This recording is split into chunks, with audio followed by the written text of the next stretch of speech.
Il était là, encore, embarrassant, furtif. Un flux d'anxiété, un diablotin rétif qui, malgré son état de souffle dérisoire, semblait démanteler son sommeil illusoire. Une tête d'épingle, un trait, un électron, un chancre voletant sur les plis de son tronc, s'insinuant plumeux dans ses bains de salive, poudrant d'une amertume angoissée les solives de son crâne.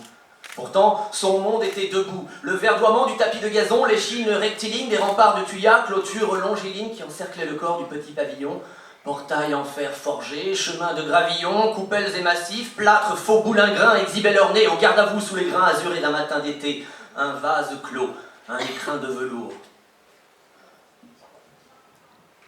Dressé près de la haie, la carrure imposante d'un barbecue à gaz, plénitude grisante, son empire, son nid, parure d'un Tacite, d'un Néron, d'un César, nimbé de réussite. Le cuir de son salon, l'immense diagonale du sacro-saint écran, incroyable arsenal de diodes, de boutons, cadrans, télécommandes, ces prodiges clinquants sur lesquels se suspendent ces trombes de désir, ces hordes effarantes, le ronflement serein de la haute aspirante, le reflet apaisant des vitraux céramiques, ces bataillons ardents de soldats électriques, cafetières, blenders, bouilloires, aspirateurs, le thorax argenté d'un réfrigérateur démesuré, mixeur, laminoir, presse agrumes, accablement de fils, imperturbable écume de plastique, d'inox, de métaux émaillés dans laquelle, âme fière, il voyait tournoyer les gages évidents de son couronnement. Mais une fois encore, insidieusement, les amers caillots de l'angoisse renaissaient, tel un malicieux grain de ciguë, l'abcès avait infecté la poupe de son vaisseau, il fallait se dresser, juguler cet assaut, engorger de javel les plâtres, les gazons, ses moquettes, son sang, ce lustre, ses cloisons. Dans les nœuds révulsés d'un aveugle cyclone, il repoussa la lie qui lorgnait sur son trône,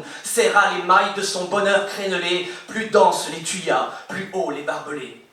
La nuit avait happé les glacis du salon, et l'écran refoulait en soubresauts de plomb ses kilos, ses quintaux de nouvelles fringales, ses chevalets cachés sous des feux de Bengale, ses emballages vifs, la gigue lancinante, le martèlement des apologies navrantes, punaises de désir, de soif préfabriquées qui perlèrent sur le parquet encaustiqué, qui imbibèrent les lacis de la moquette, braillant dans l'ombre leur indévissable quête d'idéal. Tout était bon pour l'illustre ogresse, jusqu'aux coulures qui envahirent la pièce, prirent les guéridons, les cadres, les drapés, grimpèrent au mollet massif du canapé en sifflant leur noirceur de replis et de peur, en soufflant sur le soir l'écœurante vapeur des colères, les murs, les rages, les tourments ferments de la rancœur et de l'isolement. Le liquide roula sur le bois d'acajou, grimpa sur son épaule, enveloppa ses joues et, juché sur l'oreille en un noir tourbillon, s'écoula lentement au fond du pavillon.